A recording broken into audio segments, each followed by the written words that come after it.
Hi வணக்கம் மக்களே, எல்லோரும் எப்படி இருக்கீங்க? நல்லா இருக்கீங்களா?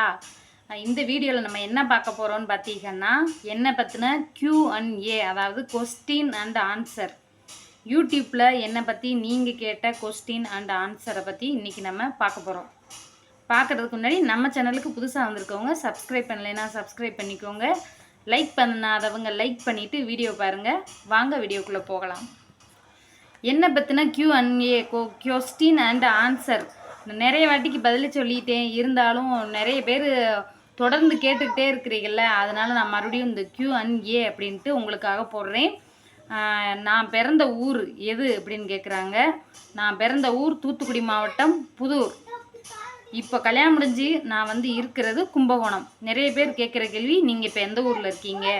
ஃபஸ்ட்டு கொஸ்டின், நான் கும்பகோணத்தில் இருக்கேங்க. ரெண்டாவது, என்ன படிச்சிருக்கீங்கன்னு நிறைய பேர் கேட்குறாங்க. என்ன படிச்சிருக்கேன்னு பார்த்தீங்கன்னா, நான் முதல்ல 8வது வரைக்கும் படிச்சிருந்தேன். அதுக்கப்புறம் பார்த்திங்கன்னா, என் குடும்ப சூழ்நிலை காரணமாக என்னால் மேற்கொண்டு படிக்க முடியலை. எங்கள் தாத்தா இறந்துட்டாருன்ட்டு அப்படியே நான் வீட்டிலே இருந்தேன். ஒரு 2 வருஷம் எங்கள் அம்மா கூட தீப்பெட்டி ஆஃபீஸுக்கு போனேன். எங்கள் ஊரில் விருதுநகர், கோயில்பட்டி பக்கம்லாம் பார்த்திங்கன்னா எங்களுக்கு தீப்பெட்டி ஆஃபீஸ் அதிகமாக இருக்கும்.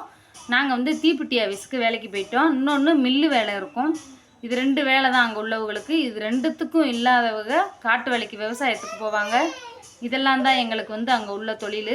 தீப்பெட்டி ஆஃபீஸுக்கு போய்கிட்டு இருக்கும்போது எனக்கு 18 வயசுலேயே கல்யாணம் பண்ணலான்ட்டு எங்கள் வீட்டில் பேசினாங்க.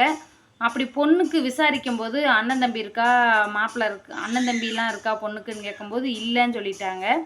இல்லைன்னு சொன்னதுனால என்னாச்சுன்னு பார்த்தீங்கன்னா, அப்போ பொண்ணுக்கு ஏதாவது கல்யாணம் காட்சிக்குன்னா ஏதாவது செலவுக்கு வேணுமேனு எங்கள் அம்மா யோசிக்க ஆரம்பிச்சிருச்சு. அப்போ எங்கள் மதினி, எங்கள் அத்தை மக ஒருத்தவங்க இருக்காங்க. அவங்க 10ஆப்பு படித்து ஃபெயில் ஆனாலும் பரவாயில்ல, 10,000 பணம் 25,000 பணம் தருவாங்க கவர்மெண்ட்டில்ன்னு சொல்லவும், எங்கள் அம்மா அப்போ சரி எங்கள் மதினியோட சேர்ந்து அது பேர் என்ன, டுட்டோரியலில் போய் பரீட்சை எழுதட்டும்னு சொன்னாங்க. ஃபெயில் ஆனாலும் பரவாயில்லன்ட்டு 2,000 கட்டி 5 சப்ஜெக்ட்டுக்கும் என்னை போய் சேர்த்து விட்டாங்க. நான் அது என்னமோ நான் அதை ஒரு வெறியை படித்தேன். கல்யாணம் நம்ம ஃபெயில் ஆனோம்னா அந்த பணத்தை வாங்கி கல்யாணம் பண்ணி வச்சுருவாங்க 18 வயசுலேயே. சரின்ட்டு ஒரு ஆர்வத்தில் படிக்க ஆரம்பித்தேன். 3 மாதத்தில் 5 சப்ஜெக்ட்லேயுமே பாஸ் ஆகி 311 மார்க் எடுத்தேன். அதனால் எங்கள் அம்மா என்னை கல்யாணம் பண்ணி வைக்காமல் கொண்டு போய் என்னை 11ஆப்பில் கவர்மெண்ட் பள்ளிக்கூடத்தில் போய் சேர்த்துட்டாங்க. அங்கே நான் படித்து நல்லபடியாக ஒரு லெவலு 12வது வந்துட்டேன். 12வது பார்த்திங்கன்னா, நான் விவசாயத்தை பற்றி தாங்க படித்தேன். விவசாயம்னு பார்த்திங்கன்னா அக்ரிகல்ச்சர்னு சொல்லுவாங்க. +1 +2ல் அக்ரிகல்ச்சர் வேளாண்மை கல்வின்னு இருக்கும். விவசாய கல்வி அதை எடுத்து படித்தேன். அதனால தான் எனக்கு விவசாயத்தில் நிறையவே ஆர்வம் இருந்துச்சு. விவசாயத்தை படிச்சுட்டு பார்த்திங்கன்னா, எங்கள் கிளாஸில் நான் 2வது மதிப்பெண் எடுத்தேன். அதாவது 1200க்கு 1003 முதல் மார்க்கு, 1002 1 மார்க்கில் நான் 2வது மதிப்பெண் நான் எடுத்தேன். நல்லபடியாக பாஸ் ஆனதுனால எங்கள் அம்மா சரி காலேஜில் சேர்த்து விடலான்ட்டு கடனை உடனே வாங்கி காலேஜில் சேர்க்கலான்ட்டு போய் காலேஜுக்கு போனோம்.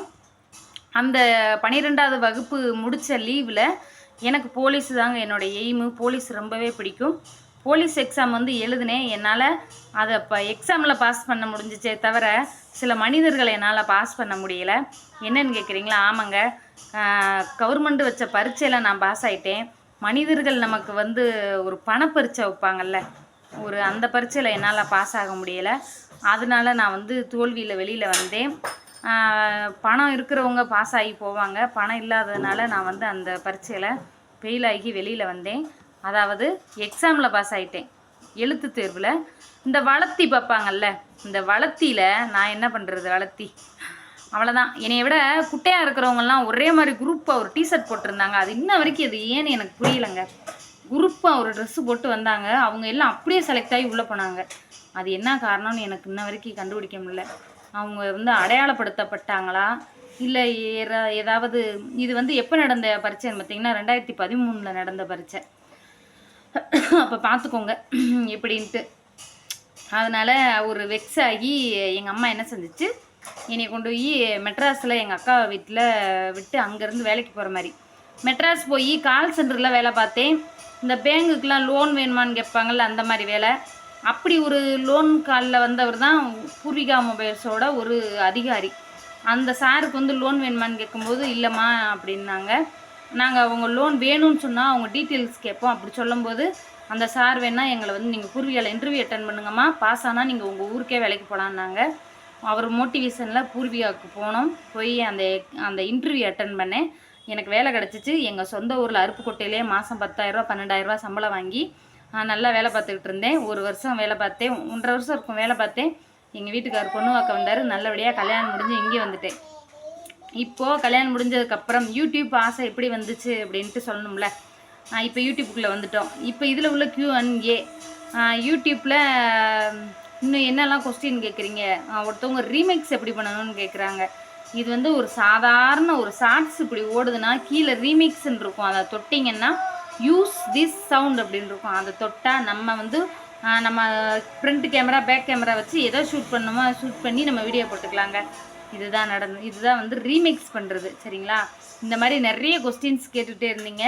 அதில் ஒன்று என் கணவர் என்ன வேலை பார்க்குறாருன்னு நிறைய பேர் கேட்டிருந்தாங்க. எங்கள் கணவர் என்ன வேலை பார்க்குறாருன்னு பார்த்தீங்கன்னா, நாங்கள் வந்து பாத்திர வியாபாரம் செய்கிறது விற்கிறது. இப்போ ஒரு 6 மாதமாக செய்கிறதுக்கு எங்ககிட்ட வசதி இல்லைங்க. பாத்திரம் அந்த தகுடு மொத்தமாக 1000 கணக்கில் பணம் கொடுத்து வாங்கி செய்கிறதுக்கு இப்போ வந்து எங்களுக்கு கொஞ்சம் வசதி கம்மியாக இருக்கிறதுனால பாத்திரம் வெளியில் வாங்கி இப்போ நாங்கள் விற்றுக்கிட்டு இருக்கிறோம். அந்த நிலைமையில் இருக்கோம். இப்போ அதுவுமே ஒரு 20 நாள் கழிச்சு நேற்று இன்னைக்கு தாங்க போகிறாங்க. இந்த மாதிரி தான் எங்கள் நிலைமை ஓடிக்கிட்டு இருக்கு. இன்னொன்று வந்து கேட்டாங்க, உங்களுக்கு எத்தனை பசங்க அப்படின்ட்டு. எனக்கு 2 ஆம்பளை பசங்க இருக்காங்க. ஒருத்தன் 3ஆவது படிக்கிறியான், இன்னொருத்தனுக்கு வந்து 2.5 வயசு ஆகுது. அவனையும் அதே பள்ளிக்கூடத்தில் தான் சேர்த்துருக்கேன். என் பிள்ளைங்க வந்து காசு கட்டி படிக்கிற பள்ளிக்கூடத்தில் சேரலை. என் பிள்ளைங்க வந்து தமிழ் மீடியத்தில் கவர்மெண்ட் பள்ளிக்கூடத்தில் அரசு உதவி பெறும் பள்ளிக்கூடத்தில் படிக்கிறாங்க. 2 பேருமே தமிழ் மீடியம் தான். ஆங்கில வழி கல்வி கிடையாது. ஆங்கில வழி கல்விங்கிறது பார்த்திங்கன்னா அது வந்து ஒரு மொழி மாதிரி தான் ஆங்கிலம். அதை ஈஸியாக கற்றுக்கிறலாம். இப்போ அவங்களுக்கு அதில் ஆர்வம் இல்லை. ஏன்னா நம்ம தமிழ் தான் வருதே தவிர அவங்களுக்கு ஆங்கிலம் வரல. அது ஒரு மொழி தானே, போக போக கற்றுக்குருவாங்கன்னு நினைக்கிறேன். அடுத்து வந்து பார்த்திங்கன்னா இன்னொரு கொஸ்டின், யூடியூப்பில் உங்களுக்கு சம்பளம் வந்துருச்சான்னு கேட்டாங்க. யூடியூப்பில் எனக்கு சம்பளம் வந்து முதல் மாதம் சம்பளம் வாங்கிட்டேன். 2வது மாதம் சம்பளம் இந்த மாதம் வாங்க போகிறேன். மாதம் சம்பளம் வருமா அப்படின்ட்டு அடுத்த ஒரு கேள்வி. மாதம் சம்பளம் வருமானா வராதுங்க. ஒய்டி ஸ்டுடியோவில் நம்ம $100 வந்து ரீச் பண்ணால் மட்டும்தான் நமக்கு மாதம் சம்பளம் வரும். அந்த $100 ரீச் பண்ணலைன்னா சம்பளம் வந்து வராது. அடுத்து வந்து சப்ஸ்கிரைபர் வர்றதுக்கு ஏதாவது சொல்லுங்களேங்கிறீங்க. சப்ஸ்கிரைபர் வரணும்னா ஒன்று வைரலான ஷார்ட்ஸ் இருக்கும்ல. இப்போ ட்ரெண்டிங்காக வந்து ஒரு ஷார்ட்ஸ் எல்லாம் அந்த வாட்டர் பாக்கெட்டுங்கிறாங்க, மலையில் ஆடுறாங்க, வாட்டர் கேனில் தண்ணி ஊற்றி இப்படியே சுற்றிக்கிட்டு இருக்காங்கல்ல, அந்த மாதிரிலாம் ஷார்ட்ஸ் எடுத்து ரீமேக்ஸ் பண்ணிங்கன்னு வச்சுக்கோங்களேன், சப்ஸ்கிரைபர் அதிகமாக வரும். இன்னொன்று, லைவில் பேட் கமெண்ட் வராமல் எப்படி லைவ் போடணும்னு கேட்குறீங்க. அதை இன்னொரு நாளைக்கு ஒரு சூப்பரான டிப்ஸோடு பார்ப்போம். இந்த வீடியோ பிடிச்சிருந்தா லைக் பண்ணுங்கள், ஷேர் பண்ணுங்கள், கமெண்ட் பண்ணுங்கள், சப்ஸ்கிரைப் பண்ணுங்கள். பாய்.